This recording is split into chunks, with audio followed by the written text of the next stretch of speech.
Topic हमारा वही पुराना, रिफ्रैक्शन ऑफ लाइट।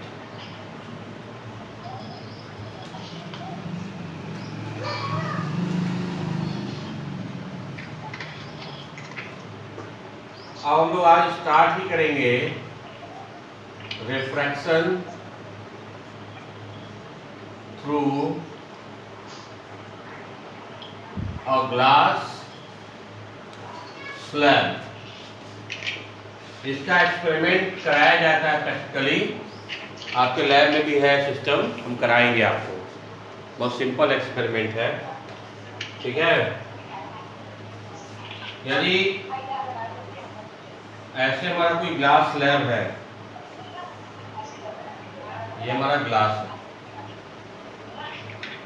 ऊपर एयर है और नीचे भी एयर है। अभी हम ऐसा ग्लास स्लैब ले रहे हैं जिसके दोनों साइड पैरेलल है। Light comes from air, fan बंद करो।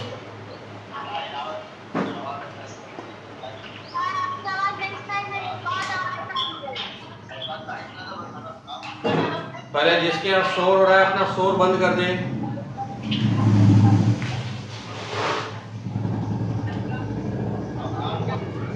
म्यूट कर लो अपना, म्यूट। एंगल आई अब जब एयर से ग्लास में आएगा, यानी कि रेयरर से डेंसर मीडियम में आएगा, तो लाइट किधर आएगा? अपने नॉर्मल की ओर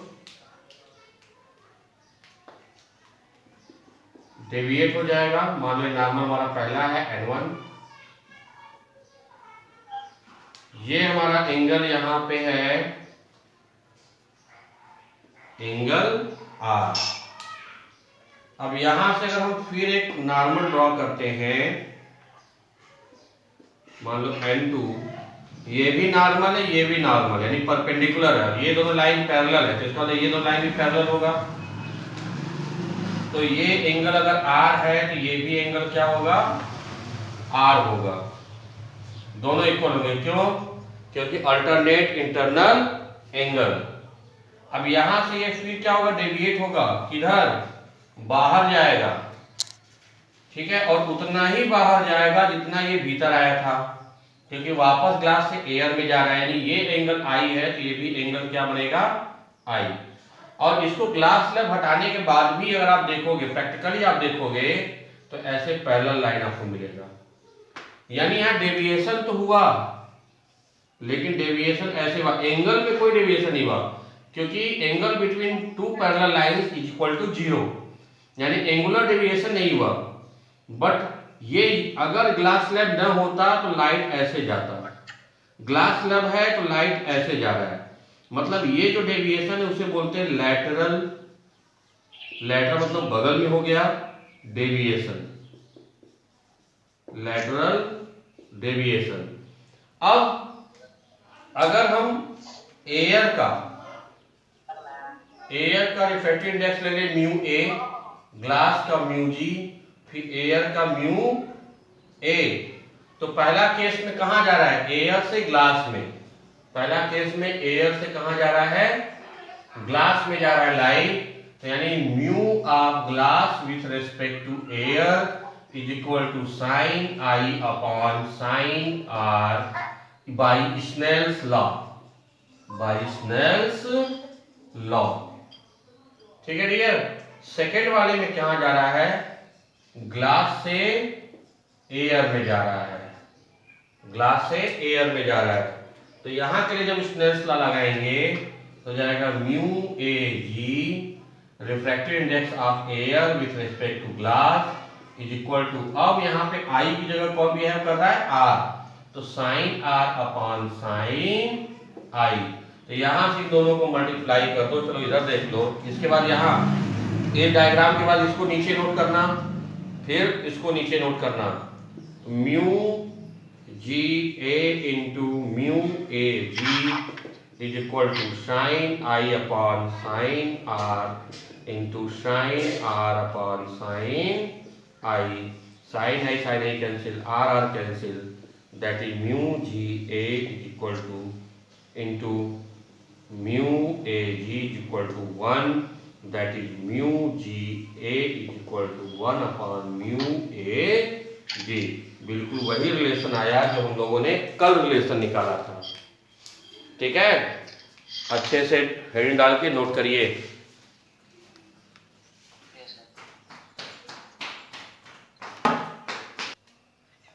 अगर हालांकि ये तो इंटर में है लेकिन थोड़ा सा देख लो, इतना समझ लिए तो उसको समझना आसान।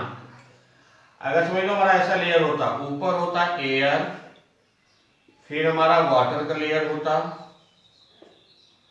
फिर हमारा ग्लास का लेयर होता कांच का, फिर वाटर होता और फिर नीचे एयर होता। सब दिख रहा है सबको ना? अब देखो, अगर ऐसे लाइट आती और ये नॉर्मल होता तो ये ऐसे होता। अगर मान लो ये है आई और ये है आर, तो ये नॉर्मल तो ये भी होगा आर। बोलो भाई। और वाटर से ज्यादा डेंस है ग्लास, तो और दब जाएगा नीचे। मान लो ये हो गया R1, यहां से नॉर्मल हुआ तो ये भी होगा R1। अब जितना यहाँ पे दबा इतना ही उतना उठेगा, इतना ही उठेगा, तो ये भी एंगल हो जाएगा R, और यहाँ से नॉर्मल और फिर ये हो जाएगा एंगल I, फिर उतना ही उठा देगा, वापस आएगा। तो मीन्स इसके पैरेलल ये आएगा और इस रे के पैरेलल ये रे आएगी। ठीक है, तो अगर यहाँ सबकी बात करें कि एयर का म्यू ए है, ग्लास का म्यू जी है, वाटर का म्यू डब्लू है, ये म्यू जी है, म्यू डब्लू है और म्यू ए है, तो 1 by 1 अगर चला जाए तो म्यू जी ए, याद रखना रिफ्रैक्टिव इंडेक्स उसका लेते हैं जिसमें आर और राइट। तो mu ji a equal to हो जाएगा साइन आई अपॉन साइन आर। और वाटर से ग्लास में आ जाए, सॉरी यहाँ पे ए से वाटर में आ रहा है, म्यू डब्ल्यू ए है ये, फिर म्यू ग्लास में आ रहा है वाटर से जी डब्ल्यू। अब हो जाएगा, अब आई की जगह यहाँ पे है आर, साइन आर, और आर की जगह है R1, तो साइन R1। फिर ग्लास से आ रहा है वाटर में, यानी म्यू डब्ल्यू जी, और ग्लास से कहाँ आ रहा है, वाटर में आ रहा है, तो ये हो जाएगा साइन R1, जिसके यहाँ शोर आपका म्यूट कर ले भाई, अपॉन साइन आर। फिर वाटर से कहाँ आ रहा है, एयर में, म्यू ए डब्ल्यू। अब हो जाएगा साइन, यहाँ पे आर है तो साइन आर अपॉन साइन आई। सबको मल्टीप्लाई कर दो, मल्टीप्लाई कर दोगे तो आपको मिलेगा mu W A into mu G W into mu W G into mu A W. देखो सब कट जाएंगे, साइन आई कट गया, साइन आर कट गया, साइन आर कट गया, R1 कट गया, तो इक्वल टू क्या आएगा 1। बस ध्यान देना, ये रिलेशन तब मिलता है जब बिल्कुल उसी सिस्टमैटिक क्रम से, जैसे एयर के बाद वाटर, वाटर के बाद ग्लास, ग्लास के बाद फिर वाटर, वाटर के बाद फिर एयर है। ऐसा नहीं है वाटर जो है एयर कर दोगे, बीच में क्रम बदल दोगे तो कुछ और आएगा। अगर सब इक्वल है तो ऐसे ही आपको रिजल्ट मिलेगा। सबका रिफ्रैक्टिव इंडेक्स मल्टीप्लाई करोगे इज इक्वल टू 1। नोट कर लीजिए।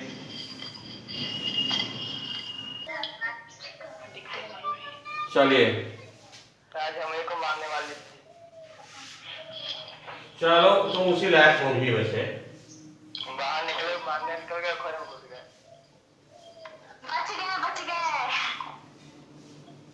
तुम्हारा दिन अच्छा रहा होगा, नहीं पढ़ता तो समझ में आता। अच्छा चलो चलो चलो, बहुत हो गया, बहुत हो गया, बहुत हो गया। कोरोना का तुम लोग मजा ले रहे हो। चलो अब इंटरनल रिफ्लेक्शन।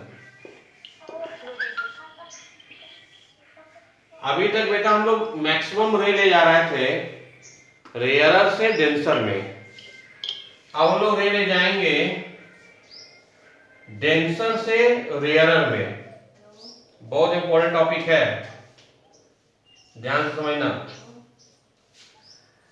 अगर हमारा ऐसा रे है, यानी ये मीडियम हमारा सेकंड है, ऊपर मीडियम हमारा फर्स्ट है, नीचे हमारा डेंसर है, ऊपर हमारा रेयरर है। ये नॉर्मल हो गया। तो रे ऐसे हमने डाला, या आप थोड़ा सा और खड़ा डालिए, ऐसे हमने डाला तो ये रे ऐसे गया, इतना एंगल बढ़ गया। इसके बाद रे आपने ऐसे डाला तो ये रे और ऐसे टुवर्ड्स जाएगा। आपने रे ऐसे डाला, फिर चलो एक ब्लू और एक ब्लैक से करते हैं। आपने एक रे फिर ऐसे डाला, ये ऐसे हो गया, यानी आप आई को बढ़ाते जा रहे हो। इधर इधर आई है और आई को आप बढ़ाते जा रहे हो, इधर आर भी बढ़ते जाएगा और एक ऐसा आई मिलेगा जिसके लिए हमारा ऐसा रे चला जाएगा। तो ये वाला आई, इसे बोलते हैं आई सी या सी। कब? जब हमारा आर हो जाए 90।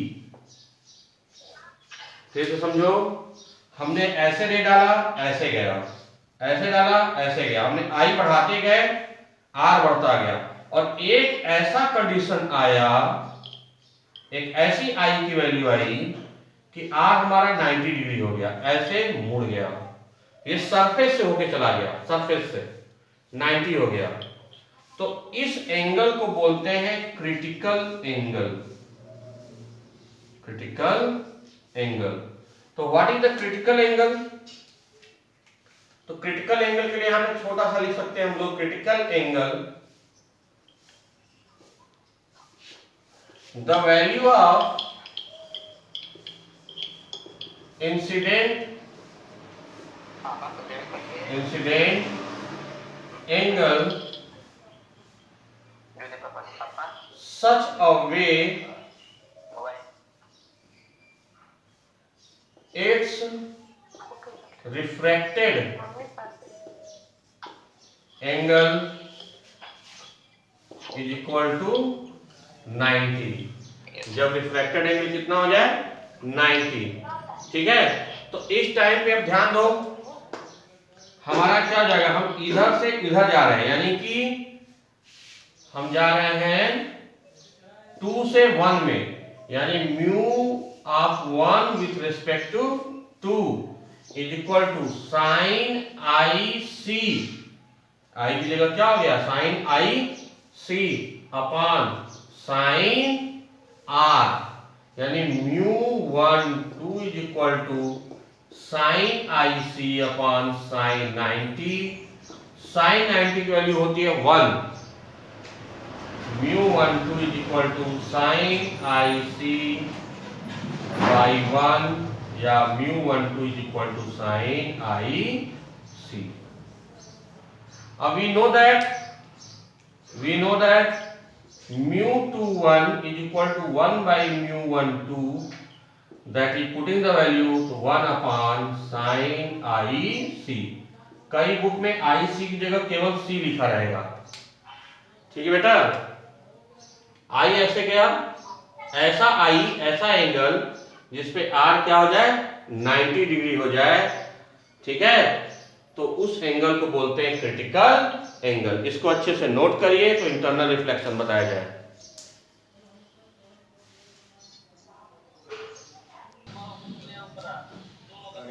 अब ध्यान दो, that is normal, medium second, medium first, real है, ये डेंसर है। यदि हम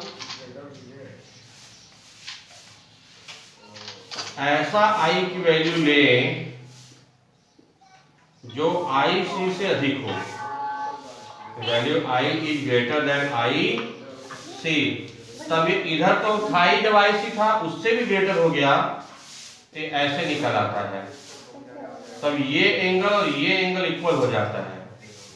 तो इस फेनोमेना को बोलते हैं इंटरनल रिफ्लेक्शन। बहुत इंपॉर्टेंट होता है ये, इसका आपको यूज अभी बताएंगे। तो इसको कहते हैं इंटरनल रिफ्लेक्शन, जब हमारा रिफ्रैक्टेड कितना आ जाता है,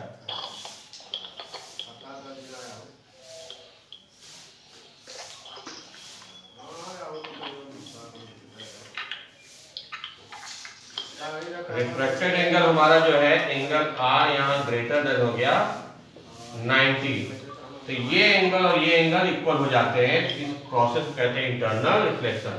तो क्या लिखते हैं, when the value of incident angle increases to more than critical angle, then refracted ray moves in the same medium.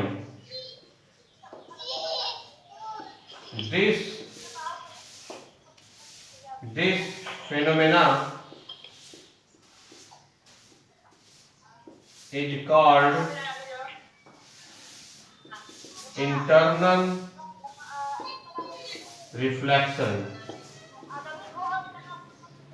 आप लोगों ने महसूस किया होगा, जैसे कोई होटल है, रेस्टोरेंट है, जहाँ पे कांच के शीशे हैं, दरवाजे हैं, आप किसी एक एंगल विशेष पे आप खड़े होते हैं तो पहली बात तो वो ट्रांसपेरेंट है, तो आपको आर पार तो दिखाई देता है, लेकिन आप किसी एंगल पे खड़े हैं तो आपको खुद की भी इमेज उसमें दिखाई देती है। ठीक है, तो वो घटना होता है किसका, इंटरनल रिफ्लेक्शन का। इसकी और भी घटनाएं हम लोग आगे बात करेंगे, इसको नोट करिए।